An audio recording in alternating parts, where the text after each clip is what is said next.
When it originally dropped on the Nintendo Switch, Civilization 7 was a decent little port. Functional, playable, mostly intact, I'd say a few options missing, but it absolutely came at a cost. Visuals took a hit, the UI was messy, and performance was, well, let's just say, struggling.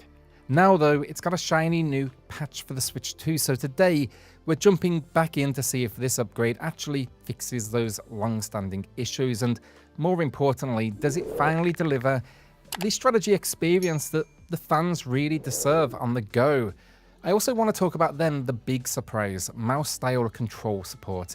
It's a smaller feature, I guess, but for a game like this, it could be transformative. So if you are enjoying the content before we do get into this, consider subscribing. It helps a small channel like mine a huge amount. I've already done 15 videos on week 1 of the Switch 2, and I've got plenty more to come. Performance reviews, general reviews, deals, and just general Switch content for both Switch 1 and Switch 2. Alright, with that, let's get into it. So Civilization 7 is the latest entry in the long-running turn-based strategy series where you guide a civilization from its early origins to the modern era. You're managing cities, researching technology, waging wars, making alliances, and really shaping history one turn at a time. You'll expand your empire, explore new lands, and try to leave really your mark on the world before your rivals do that same thing. Now, in terms of structure, it sticks closely to the series' classic 4X formula: explore, expand, exploit, and exterminate. But, however, with some notable changes this time around. Now, one of the biggest is the New Ages system. It breaks the campaign into set eras like Antiquity, Exploration, and Modern, each with soft resets that really reshape the playing field as you progress. It's a bold idea, but not everyone's a fan. In fact, Civ 7 has had its share of criticism, not just from a performance standpoint on platforms like the Switch, but in terms of design. The Ages system has split opinion, with many saying it interrupts the sense of long-term strategy and progression. Others have taken issue with the UI, describing it as clunky, low contrast, and oddly limited, with features like the build queue feeling half-baked or even unintuitive. Even leader visuals and animations during diplomacy haven't escaped criticism. That said, I personally enjoyed it. Like past Civ games, it's dangerously easy to sit down for a quick session and, well, look up 4 hours later. You know, I will say once I got my head around the interface, that was probably the biggest issue for me, because it is frustrating at times. That core Civ charm absolutely started to shine through. The good news is, this is a game that will likely evolve with time, so more patches, more refinements. These things are already happening, and honestly at this point, it's kind of tradition for the series. But anyway, look, we're not here to review the whole game. We're here to look at how it runs on Nintendo Switch 2, and whether this new upgrade finally gives strategy fans the handout experience they've been waiting for. The original Switch version of Civilization 7 was fine, sure, but it was held back by soft resolution, muddy textures, and a UI that at times was not only difficult to navigate, but extremely blurry at points. So basically it worked, but only just, and most of us accepted that compromise purely for the portability. Now though, with this dedicated Switch 2 patch, you can immediately see the benefits of that extra horsepower. You know, looking at side-by-side comparisons here, geometry across the board has been noticeably improved. The environments, they look sharper and more cohesive, terrain is cleaner, buildings more defined, and the fog of war feels far less intrusive. Texture quality's taken a clear bump too. On the old hardware, it wasn't uncommon to see blurred out structures and flat, plastic-looking terrain. That's been cleaned up here. Surfaces now pop with a bit more life and fidelity without altering that art style. Lighting then has also been reworked with higher fidelity, and it's particularly apparent in those early game exploration sequences. You know, shadows behave more naturally, and cities lit under different times of day bring a little bit more atmosphere, especially, in fact, when you zoom in closer to admire the detail. Then there's the UI. It's easily one of the biggest gains here. The increased output resolution on Switch 2 makes text, icons, and menus significantly more readable. That's especially helpful in a game that lives and dies on information clarity. You know, for once, I wasn't squinting trying to work out what icon I'd selected, where I was on the screen, or what stat I was adjusting. You know, it's subtle in some ways, but when you're a few hours in, it's a sort of improvement that really compounds.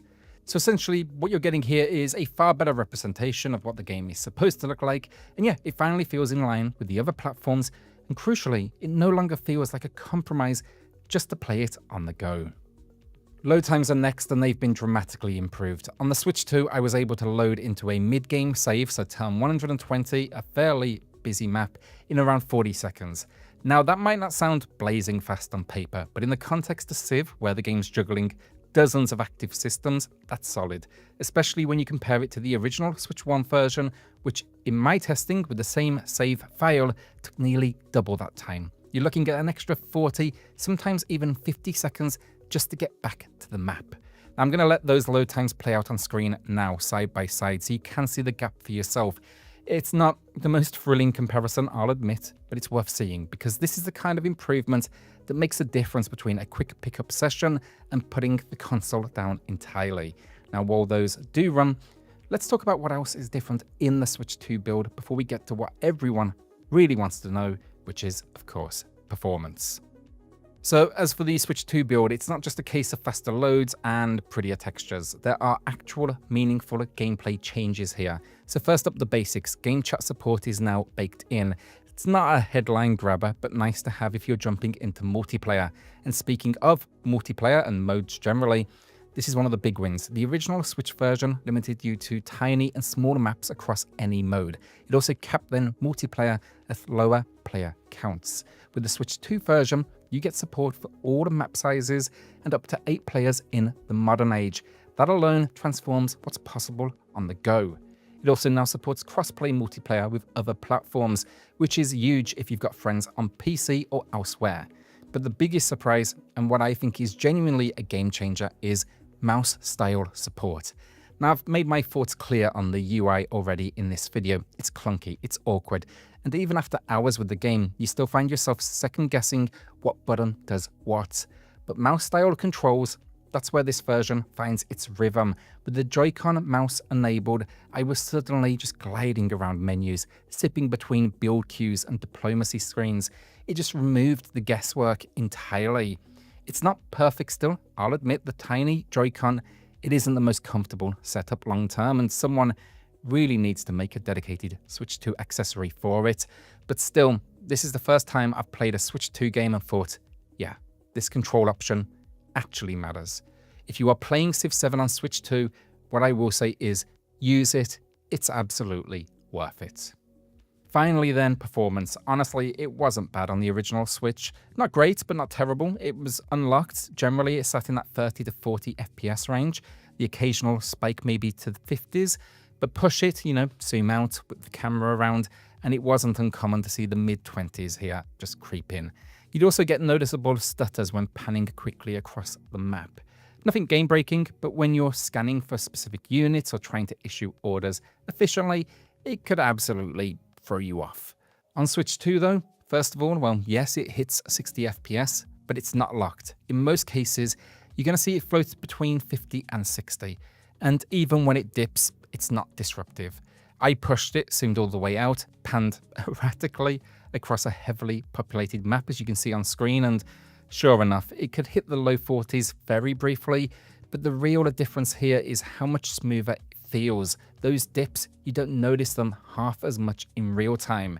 Now, there are still the occasional stutters here and there, but overall, this is a big leap forward. It's more consistent, more responsive, and just a much more enjoyable experience across the board. So yeah, solid work from the team, and it's exactly the sort of bump you'd hope to see from Switch 2 hardware.